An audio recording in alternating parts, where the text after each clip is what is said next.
Hello everyone, I'm back in action, and I'm super excited to welcome you to a brand new movie roundup. This time we've got quite a few gems lined up. For example, there's the long-awaited sci-fi horror from Scott Derrickson, a thrilling android story that seems to have won everyone over, and not one but two Oscar nominees.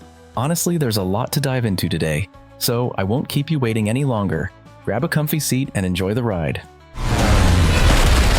Let's start with Flight Risk. Kicking off today's review is Flight Risk, a high-stakes thriller from Mel Gibson, starring Mark Wahlberg. The movie hit digital platforms on February 14th and immediately got slammed by critics, scoring a brutal 29% on Rotten Tomatoes. But the audience ratings? Way higher. Alright, quick rundown of the plot. Federal agent Madeline is tasked with transporting a key witness from Alaska to New York, a witness tied to a very dangerous crime boss. The only way out of the middle of nowhere? A small, single-engine plane. But once they're in the air, things take a dark turn. The pilot isn't who he claims to be, and now both the witness and the agent are trapped at 30,000 feet with nowhere to run. Wolfman. I actually talked about this one in my last episode on new horror releases, but since some of you only watch the general reviews, I'll give a quick recap. The ratings for this horror flick sit around 6 out of 10, but both critic and audience scores still fall short of being positive. As for the plot, a couple and their child are attacked by something terrifying lurking deep in the forest. They barely manage to escape and take shelter in their home. But soon after, the wife starts noticing that her husband's behavior is getting very strange. I'll prove them wrong. Next on the list is Netflix's animated project, The Witcher: Sirens of the Deep. Directed by Kang Hae-chul, this one actually has decent ratings on Kinopoisk and IMDb, but if you check Rotten Tomatoes, yeah, things don't look as good there. Alright, here's the synopsis. This time, Geralt is hired to investigate a series of attacks on villagers near the coast. That's how the White Wolf finds himself caught in the middle of a centuries-old conflict between humans and the creatures of the sea.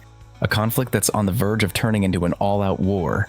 And, as you might have guessed, the only one who can stop it is Geralt of Rivia. Presence. A long-awaited film from director Steven Soderbergh, who describes this project as a psychological horror. Critics on Rotten Tomatoes gave it a strong 88%, but the audience, not so much, just 52%. The cast is led by Lucy Liu, and the story follows an ordinary family going through a rough patch in life. Hoping for a fresh start, they move to a new home, but soon, every family member begins to sense the presence of something unnatural.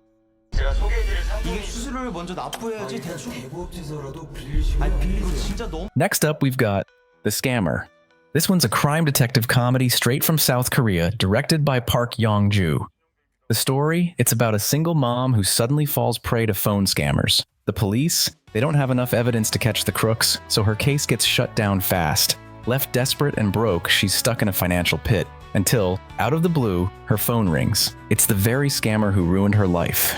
He offers to help her take down the whole fraud network. Why? Because he and a bunch of other so-called experts in this shady call center are being held against their will, forced to trick innocent people. Moving down the list, we've got The Gorge.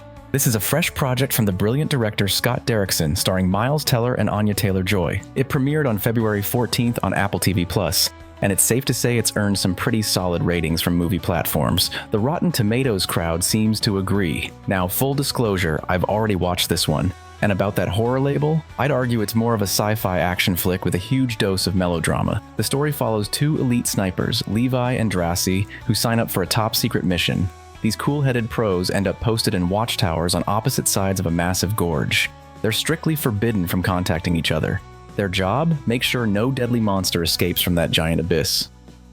Next we have Bridget Jones' Mad About the Boy. This romantic comedy comes from director Michael Morris, and it's the fourth film in the franchise, starring Renee Zellweger. Seems like fans of Bridget's adventures are loving this one, and the solid scores from both critics and viewers back that up. So here's the gist. 4 years after the tragic death of her beloved husband, Bridget still hasn't fully moved on. Trying to get back on her feet, she decides to return to work. She even downloads a dating app on her smartphone. And guess what? That brings a charming young guy into her quiet life, along with a ton of new troubles. Up next in today's roundup is Nickel Boys. This drama is based on Colson Whitehead's 2019 novel, The Nickel Boys. Directed by Raymel Ross, who also co-wrote the script, it first hit screens back in August 2024 at the Telluride International Film Festival. From there, it made the rounds at other events, before landing a digital release on February 11th this year. Here's the kicker. The film's already scooped up a bunch of awards and earned a spot as a nominee for Best Picture at the upcoming Oscars. The story, it's a short but powerful one. Two young boys forge a friendship while facing brutal challenges at a reform school in Florida. Now, let's move on to the two freshest films in today's lineup. First up is Companion, a psychological thriller with a twist of black comedy. Written and directed by Drew Hancock, it stars Sophie Thatcher and Jack Quaid. This one hit digital platforms on the 18th, and fun fact, it's got the highest ratings from both critics and viewers in today's roundup. Here's the plot. A girl named Iris is head over heels for her boyfriend Josh. One day the couple, or at least Iris thinks they're a couple, decides to spend a weekend with his friends. They head to a stunning lakeside mansion far from the city buzz. Sounds dreamy, right? Well, that dream weekend turns into pure chaos when it's revealed that one of the guests isn't human, but a companion robot. And the headliner of today's roundup is The Brutalist, a dramatic film from Brady Corbett starring Adrian Brody. It premiered at the 81st Venice International Film Festival on September 1st, 2024, where it walked away a winner in multiple categories. Honestly, this film's been racking up prestigious awards left and right. It's also snagged 10 nominations for the upcoming Oscars, including Best Picture, so it's 7.8% from IMDb and killer Rotten Tomatoes scores. No surprise there. It hit digital platforms on February 18th. The story, it's 1947. A broke Hungarian architect leaves post-war Europe for the States. With a few travel permits from local authorities, he heads straight to Philadelphia, where his family's already settled. His cousin and his wife run a furniture shop there. Our hero pitches in with their business, all while trying to build a new life. Inside Out 2, Pixar returns with this heartfelt sequel exploring Riley's emotions as a young adult. The film introduces new characters representing complex feelings like anxiety and confidence. The visuals are stunning, blending vibrant animation with imaginative landscapes inside the mind. The story dives deeper into emotional growth, making it relatable for all ages. It's a nostalgic yet fresh take, offering humor and profound moments of reflection. A standout scene involves the balance between joy and sorrow, teaching viewers the importance of emotional complexity. Critics praised its ability to tackle mature themes while remaining family-friendly.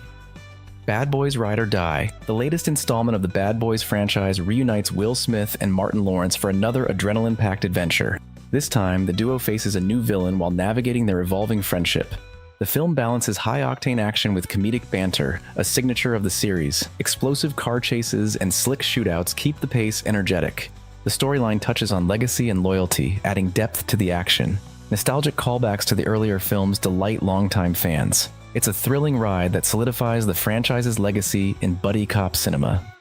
Hope you enjoyed this roundup. If you did, please drop a like and a nice comment to show some love. New viewers, make sure to subscribe to the channel so you never miss the latest updates. Well folks, that's it for today. Stick to watching great movies, and I'll catch you soon.